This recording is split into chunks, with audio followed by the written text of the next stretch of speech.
Kalikuran na dahil mo kailangan kalikuran. Lahat ng bagay yata isang sakripisyo mo para sundin lamang ang iyong ama. Pero sa kabila nun, huwag kang matakot kapatid. Kasi lahat ng kakalimutan mo, lahat ng iiwanan mo, meron ding babalik. Di ba po? Sino po dito naniniwala na kapag pinagkatiwala mo ang isang bagay sa Panginoon, walang imposible? Naniniwala ko kayo. Gusto ko i-share sa inyo, nung tinanggap ko ang ating Panginoon, kasi ilagay ako ng motor, doon akong pera. Laman niya ng bulsa ko doon, limo na lang, pati ako. Eh sa kasi namin, hindi pwede lang yung piso. Hinawakan ko yung pangkin ng motor ko, ay nag-pray to God. Dahil pupunta ako sa isang mission church, Panginoon, ikaw na bahala sa akin. Dahil kunti na lang yung naman ng gas ko, ikaw na bahala sa akin.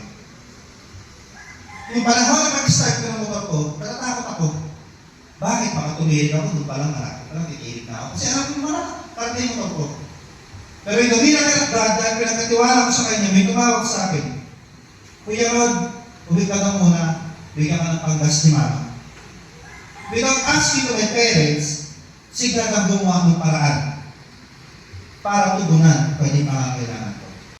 When we sing praise, our shepherd, and simply God, let me just sing praise. Sige, kailan mo doon?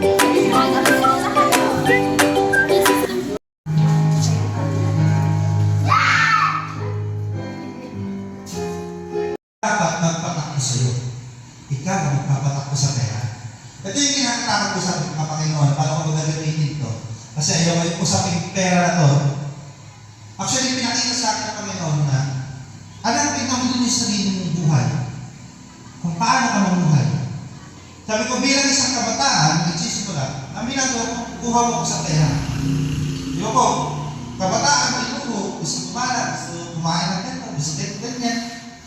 Siyempre, mas nakakalimutan ko din ang ating Panginoon. Pero, naging blessed po ako nung binaliktad ko naman yung sitwasyon. Inuna ko ang ating Panginoon bago ang iba. So, I decided, pinag-iisipan ko ngayon, pagkaya I want to share something na nag-retreat kami, yung kabanan ni United is youth fellowship o yung mga kabataan namin. Nag-retreat ko kami. Walang pera ang kabataan, walang kami po ito. I decided to myself, sabi ko, Lord, samahan mo ko, Lord. May ipon ako. Ituloy natin yung retreat. Wala akong katulong gumastos. May nag-sponsor sa amin, 500, pero sabi ko, it's not enough for us to do the retreat kasi wala akong pera. So, I pray to God, God ikaw na bahala sa akin. So, yung retreat namin yun, ituloy ko. Kaya sabi ko, hindi ako papagamit sa pera. Ginamit ko yung pera para sa Panginoon. Alam niyo po, ang binalik sa akin ng Panginoon. Nanalangin ako on that same day, Lord, bigyan mo ako ng trabaho, pero ayaw ko nang papasok ako ng Sabado Linggo kasi nag-deserve ako sa iyo. And God, after the retreat, God answered my prayer. Binigay niya sa akin yung trabaho na gusto ko. So sabi ko, Panginoon, kung uunahin pala kita, wala pala akong dapat ipangamba.